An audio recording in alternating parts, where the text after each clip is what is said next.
ہوتی ہے. ہم کسی چیز کو ڈھکا چھپا نہیں رکھتے. ہم آپ کے ذریعے ہی عوام کو اعتماد میں لے کر فیصلے کرتے ہیں اور یہ فیصلے بھی ہم نے آپ ہی کے ذریعے عوام کو اعتماد میں لیتے ہوئے کیے اور کمیونیکیٹ کیے. دو بڑی سیاسی جماعتیں ہیں، پاکستان پیپلز پارٹی اور مسلم لیگ نواز، دونوں کے ساتھ آپ کے جو تعلقات ہیں وہ بگڑ چکے ہیں. مسلم لیگ نون کے ساتھ جو بیان بازیاں چل رہی تھیں، اس کے بعد پیپلز پارٹی کے ساتھ بھی ایم کیو ایم جو ہے وہ سنگل ہینڈڈلی نہ پوزیشن چلا سکتی ہے نہ سنگل ہینڈڈلی حکومت کر سکتی ہے. کیا ان دونوں میں سے اب کیا نون کے ساتھ جو ہے کوئی مفاہمت کی بات ہوگی یا دوبارہ پیپلز پارٹی کے ساتھ ہوگی؟ ٹھیک ہے، پہلی بات تو میں آپ کو یہ بتا دوں کہ اگر کوئلیشن سے علیحدہ ہوا جاتا ہے تو اس میں تعلقات اچھے یا برے ہونے کی بات نہیں ہوتی. پی ایم ایل کیو کے ساتھ ہماری پوری کوئلیشن گورنمنٹ رہی. پی ایم ایل کیو ہم سے پہلے اپوزیشن کا حصہ تھی، آج بھی اپوزیشن کا حصہ ہے، مگر ہمارے تعلقات ان سے الحمدللہ بہت بہتر ہیں. پیپلز پارٹی کے ساتھ بھی جو ہمارا فیصلہ ہوا تھا وہ مفاہمت کی سیاست کا ہوا تھا، حکومت کی سیاست کا نہیں ہوا تھا. تو ہم تو اپنی مفاہمانہ پالیسی پر قائم ہیں اور توقع رکھتے ہیں کہ سامنے سے بھی ایسی صورتحال ہوگی.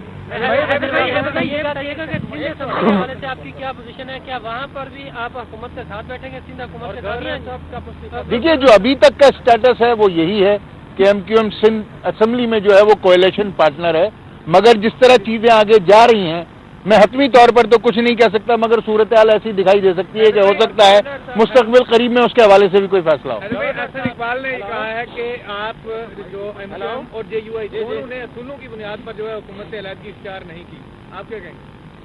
میرے خیال سے ارریلیونٹ سوالوں کا جواب دینا کوئی زیادہ ضروری ہے نہیں. اچھا یہ بتائیں کہ اگر آپ کے تمام جو مطالبات ہیں تبدیل کیے جاتے ہیں، پی ایم کو ہٹایا جاتا ہے، تبدیل کیا جاتا ہے، تو پھر ایم کیو ایم کے مستقبل کی کیا عمل ہوگا؟ میرے بھائی، ایم کیو ایم نے تو سندھ کے وزیر داخلہ کو تبدیل کرنے کا مطالبہ نہیں کیا، تو یہ آپ نے کیسے اخذ کر لیا کہ ایم کیو ایم کا کوئی اس حوالے سے اور وزیر اعظم کے حوالے سے بھی کوئی مطالبہ ہے؟ میں آپ سے بار بار عرض کر رہا ہوں کہ میں قیاس آرائیوں پر تبصرہ نہیں کروں گا. کیا آپ کو کیا لگتا ہے، کچھ اس قسم کی بات بھی ہو رہی ہے کہ یہ جو سیاسی جماعتیں ہم یہ مل کے اب کو اس قسم کا کوئی نیشنل کنسنسس قومی حکومت کی بات جو ہے وہ سنائی دے رہی ہے؟ اس حوالے سے آپ کے پاس کیا انفارمیشن ہے اور اس صورتحال میں آپ کا کیا لائحہ عمل ہوگا؟ نیشنل گورنمنٹ کا تو مجھے پتہ نہیں ہے، مگر پاکستان کی خود انحصاری اور خود مختاری پر نیشنل کنسنسس جو ہے قائد تحریک کا بھی خواب ہے اور ہمارا بھی ہے. حیدر بھائی یہ بتائیے کہ یہ جو بھی صورتحال پیدا ہوئی ہے اس میں آزمائش کس کی ہے؟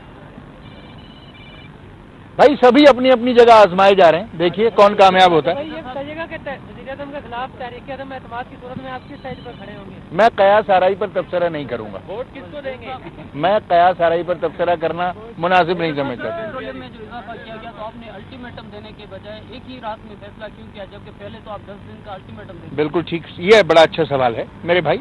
آر جی ایس ٹی پر جب بحث شروع ہوئی تھی تو ہم نے حکومت کو 9 نکات دیے تھے کہ بجائے آر جی ایس ٹی کو امپلیمنٹ کرنے کے عوامی مفاد میں آپ غریب عوام لوور مڈل کلاس کو مزید ٹیکس نہ کریں، بلکہ ان جاگیردار وڈیروں کو جو کبھی ٹیکس نہیں دیتے، ان سرمایہ داروں کو جو ٹیکس چوری کرتے ہیں، ان تمام انڈسٹریلسٹ اور بڑے لوگوں کو جو قومی بینکوں سے قرضے ہڑپ کر گئے، ان کو پکڑیں اور ان سے وہ پیسے نکلوائیں جو وہ کھا چکے ہیں.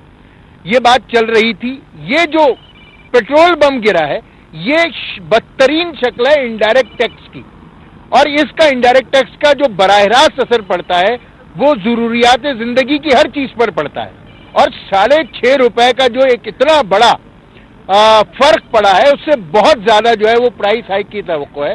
لہذا ایم کیو ایم اس بات پر مجبور تھی کہ جب ہم آر جی ایس ٹی پر مسلسل بات کر رہے تھے اور 9 نکات دے چکے تھے، ایک ایسی صورتحال میں 9.5 پر جب ایسی صورتحال ہوگی تو ایم کیو ایم پھر یہی سمجھے گی کہ اتنے غیر دانشمندانہ فیصلوں پر حکومت کے ایم کیو ایم کے لیے یہ بات ممکن نہیں رہی کہ وہ حکومت کا مزید ساتھ دے سکے. پہلی بار بڑھی تھی پیٹرول کی قیمتیں پہلی بار نہیں بڑھی، مگر جب اس بات پر بحث چل رہی تھی کہ آپ اپنا ڈائریکٹ اور انڈائریکٹ ٹیکس کا ریشو بہتر بنائیں، غریب اور مڈل کلاس کے لوگوں پر دباؤ جو مزید ڈالنے جا رہے ہیں آپ، چاہے وہ آر جی ایس ٹی کی صورت میں ہو چاہے کسی اور طریقے سے ہو، آپ وہ نہ ڈالیں.